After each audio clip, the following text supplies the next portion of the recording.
Right. Who is the vacuum cleaner? An artist-activist collective of one, using creative, legal and illegal tactics and forms to disrupt concentrations of power.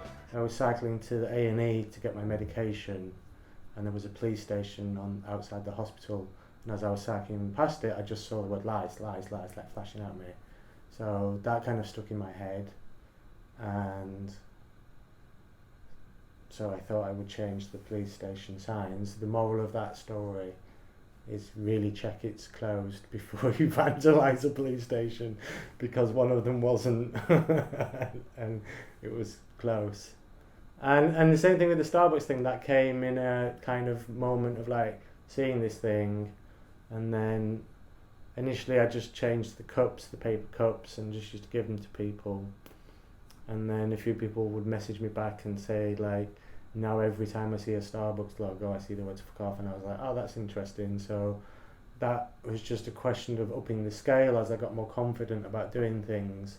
So going into the shops and changing the actual logos in the windows, setting up the website, starbuckscoffee.co.uk, which was like really simple to do, and then learning a bit how to manipulate Google to get top of Google rankings, and then Starbucks obviously weren't very happy about that and took the domain name off me, but that obviously generated more publicity than I could ever wish for. So yeah, it is stressful.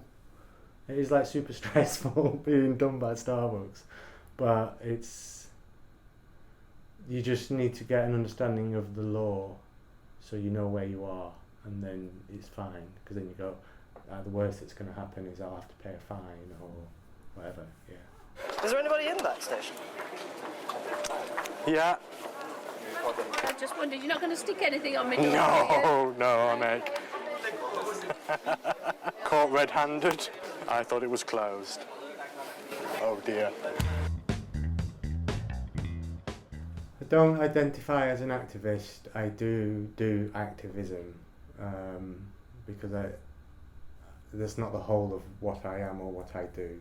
I do consider myself to be very privileged in the world. I'm white, I'm male, I live in the UK, so activism is my rent for living on the planet. I didn't say it like that, but who did? Is it Alice Walker? I think so. We'll look it up. Yeah. I think you're right. Yeah. And also I like art that does things. I like art that really profoundly affects me or changes something, or on a personal level or on a systemic level or whatever that is. Like, I really look for that, and I really like get off on when it's like really good like that.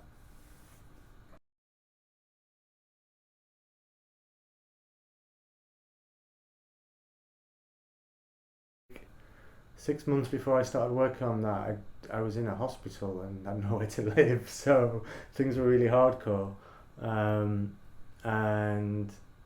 But the first thing that won me over is that Emily asked me what I needed to be able to do the job, and that nobody had really asked me that before, and that was quite a profound thing, because then I could go, oh yeah, so like I'm going to say that sometimes I'm not going to come in because I'm just going to be really depressed and I can't function. And she was like, okay, cool, as long as we know, let us know, blah, blah, blah. So little things like that were really good. And then also the amount of time it took to make, I actually enjoyed the fact that it became more refined and we could look at detail in a much deeper way than often when you're doing something on the streets or in public spaces. It's difficult to hold, because the moment of the doing is really short, so it's difficult to refine that and make it deeper or broader or whatever, and that they both have different functions and both have value, but I never really spent a year and a half making an hour and a half of a film, you know. It's a long time to sit in the dark, this way round, that way round. You will have to ask Special Branch what makes me a domestic extremist. I put my body in the way, and I don't mind being arrested.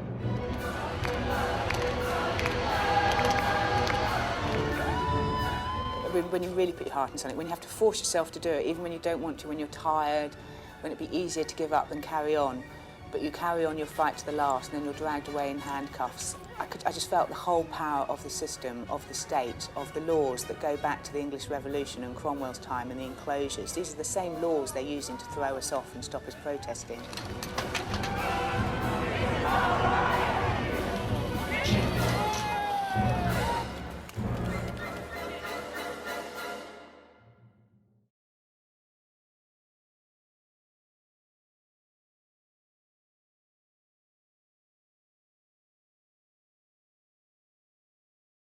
An audience, normally between 12 to 20 people, something like that, are invited into a room. It's normally a bedroom of some sort, and I sit in a bed, and for an hour I tell the story of my adult life from the age of 19 to the present. And what else happens? I can't remember. So I have a copy of all my medical records, all the information that the state holds on me that I could get a copy of, I have a copy of. And so that story of what has happened to me is told from my point of view versus the official documents from doctors or nurses or police officers or social workers or whatever. They kind of complement or undermine each other at all points. So I have an OHP overhead projector that I show the medical records on, and it's the difficult experience, the whole thing to put into words, but I don't censor anything. It's quite honest in a way that is very like it's intense for me and for the audience, but I think we've put a lot of thought into how we care for the audience, so it's not just like fuck you, rah, rah, rah, rah. It's much like there are moments of real anger in it, but there's also, if I get it right, there's moments of vulnerability or hope or like, fuck me, that's really hardcore. So yeah, it just goes on that journey and it opens up space in that way.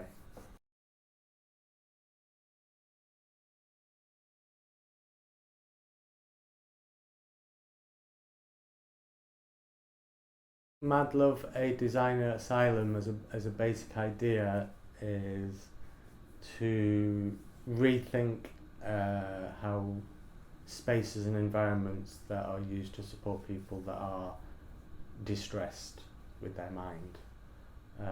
So we are bringing together people with lived experience and then other kind of stakeholders, doctors, nurses, architects, people that work in the healthcare sector, to think about a utopian, willfully optimistic idea of what a mental health hospital could be like. And then we are slowly beginning to build iterations of that, mainly in temporary forms, but with a wish and a desire to actually open something like this as a temporary space. So we have been running workshops as kind of active research for the last 2 years, and we've spoken to probably over 400 people now through this workshop, which is about asking people to think about positive solutions and think about the senses. So what does good mental health care smell like? What does it taste like? And so on. Asking them to think about positive attributes of the support that they need around them, and also what is the perfect environment for mental health care like, and what would you do there? So it is totally bonkers. Because it's not the lunatics taking over the asylum, it's the lunatics designing, building and running their own asylum. So it kind of draws on a few different things, definitely draws on this idea of people with lived experience being experts in their own experience, and how we don't tap into that knowledge base, and also looking at how we challenge hierarchy, because within mental health care there's a massive hierarchy between the doctors and the patients, and so it's actually about challenging that hierarchy and saying we're all people, we all have minds, we all struggle with our minds, so how can we come up with a more compassionate, less force-based model of mental health environments, and how we look at mutual care and mutual support. That's a kind of conceptual idea of what it is. I'm mad and I'm proud of that. My brain works in a different way and I have no shame about that. But you have to acknowledge that those experiences can be painful and distressing, and so we do need support to manage those experiences, but I don't think we should be saying there is something wrong with you, there is a problem in your brain, because it's a very, very, very narrow definition of that brain, and it's a very medical approach to the human mind, which is as much an art as a science. This model which we're proposing as a utopian mental health hospital is designed around the need for different levels of privacy, so the higher you go up, the more privacy you get. And then in the central strip of the model is really focused around activities. So a workshop to do things, a square to meet other people, and then a bakery that's really focused around food.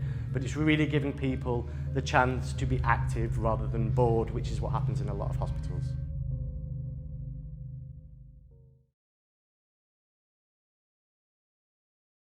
In Switzerland, they have this kind of highly evolved form of direct democracy, which means that they pretty much vote on every law. They vote like every 2 weeks. And it also means that any citizen can propose new laws. And that process is quite lengthy. But when I found that out, I got quite interested in that, because a lot of my art in the past has been about breaking laws. So it's like, well, let's try and make a law. So I'm working with a Swiss artist called Jessica Huber, and we are attempting to introduce a new law into the Swiss constitution that will give every resident of Switzerland the right to a culture of hope, and thus the right to reject the politics of fear. So, because for me the politics of fear has become a really dominant thing. It's kind of gone everywhere. Like, we have to be afraid of disabled people, so we'll cut their money, and we have to be afraid of people fleeing war zones, so we'll keep them in a camp in Calais, and because they can't come here because they're scary. Or we have to be frightened of financial instability because the banks might collapse again, and we have to be frightened of climate change because it's absolutely fucking terrifying. So we just began to think about what as artists we can do to try and affect that narrative, and can we create a narrative for the future that is hopeful. So we're beginning a kind of long-term process of speaking to people about what hope is, what hope can do, and also what fear is and what does it do, and what does it stop you from doing.